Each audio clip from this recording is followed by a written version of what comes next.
"We're back, Leah!"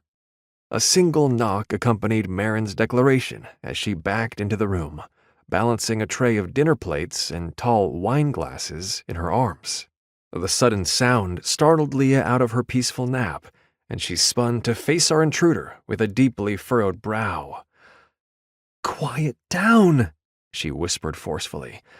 "I told you yesterday to stop doing that." "Oh, right. We wouldn't want to wake him," she replied with an audible eye roll, her voice no quieter than before. "No, wait. We would want that, wouldn't we?" "That's not the point," Leah snapped. "What do you even want?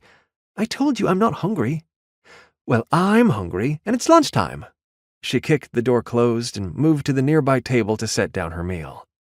"It's my turn to watch you, and I'm not doing it on an empty stomach. I brought you some because it's polite, not because I thought you'd eat it." The defiance drained from her face as she pushed a plate of untouched breakfast foods to the side and set out both of the fresh meals. "You really should eat, Leah," she sighed as she sat down, motioning to the empty chair across from her. It looked as if she wanted to continue what was clearly an ongoing request, but she froze in place as her eyes met mine. "I ate this morning with Val," Leah said flippantly, motioning to the full plate of old food on the table. "Honestly, I don't see why you're all suddenly so concerned with how much I'm—" "What?" She paused to raise an eyebrow at Marin as she continued to wordlessly gawk at me. "What's your prob—" "Lux!"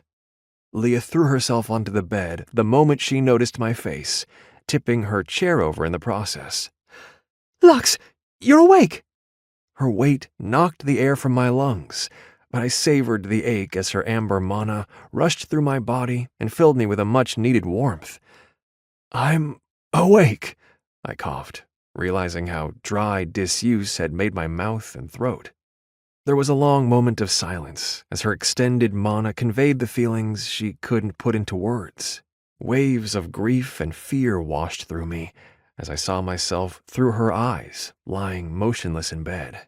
Visitors came and went as day turned to night and day again under her watchful eye.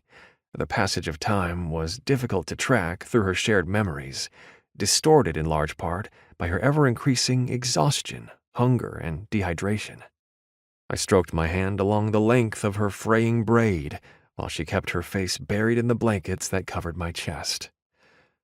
"I'm sorry," I murmured in her ear. "I didn't mean to worry you." She gave me a lingering squeeze before carefully sitting up beside me, revealing her red, tear-soaked face and bloodshot eyes. "Lux, I didn't know if you were ever going to wake up," she sniffled, running her hand through my unwashed hair. "I couldn't feel you in there. Your mind was gone. I was scared." "I'm sorry," I repeated, using the majority of my strength to push myself up into a sitting position against the headboard,